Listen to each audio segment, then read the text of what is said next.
केंद्र की मोदी सरकार ने देश में जाति जनगणना कराने का फैसला लिया है और मोदी सरकार के इस फैसले पर कई नेताओं की प्रतिक्रिया भी अब सामने आ रही है।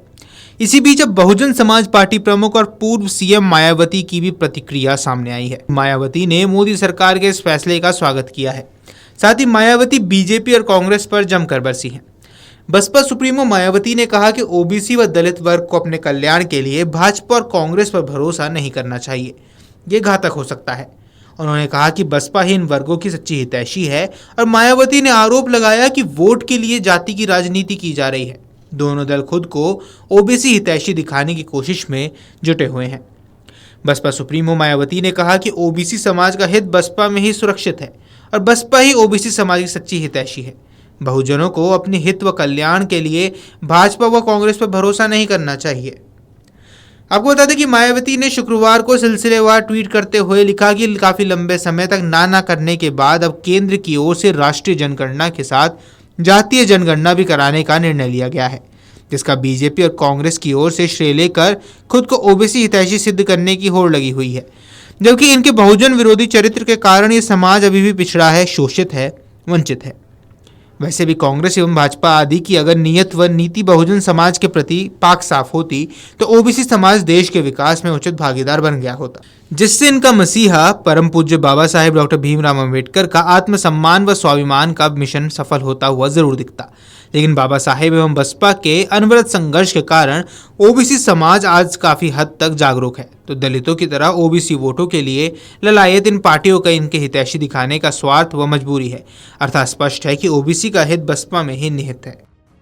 अतः वोट हमारा, राज तुम्हारा नहीं चलेगा। ये मानवतावादी संघर्ष को सही व सार्थक बनाकर अपने पैरों पर खड़े होने का समय करीब है, जिसके लिए कोताही व लापरवाही घातक तथा भाजपा व कांग्रेस आदि पार्टियों पर दलित, ओबीसी समेत बहुजन हित, कल्याण व उत्थान हेतु भरोसा करना ठीक नहीं है। बता दें कि केंद्र की मोदी सरकार ने जाति जनगणना की घोषणा कर दी है। इस मुद्दे की कांग्रेस सहित सभी दलों ने स्वागत किया है। सुनिए देश में नेताओं ने आगे क्या कुछ कहा।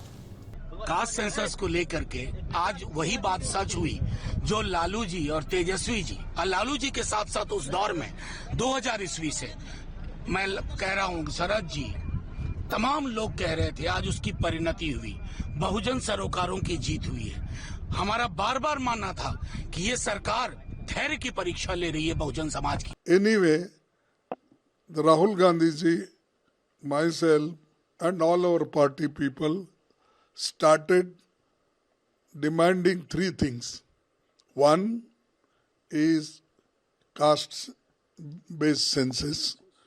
Second is that 15(5) Article 15(5) should be implemented to have a reservation for SC, ST and OBC.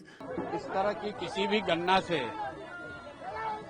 गणना और किसी सर्वे से जिससे समाज के बारे में बेहतर जानकारी हो, उसमें कोई दिक्कत नहीं है। लेकिन बिहार की जातीय जनगणना से हम लोगों ने देखा है कि सिर्फ गणना हो जाने मात्र से देश में सुधार नहीं होगा। गणना के आधार पर जो फाइंडिंग निकल कर आए, सरकार उस पर काम करेगी तब सुधार होगा। बिहार में जब गणना हुई तो लोगों को बताया गया कि 94 लाख परिवार गरीब हैं, उनको 2 लाख रुपया दिया जाएगा, लेकिन आज तक उनको 1 रुपया भी नहीं दिया गया। तो ऐसी गणना का क्या फायदा है? किताब खरीदने से आप विद्वान नहीं बनिएगा, किताब पढ़कर समझना पड़ेगा, तब आपके पास ज्ञान होगा। मांग तो लंबे समय से की जा रही थी और सामाजिक न्याय की बात को आधार बना के की जा रही थी।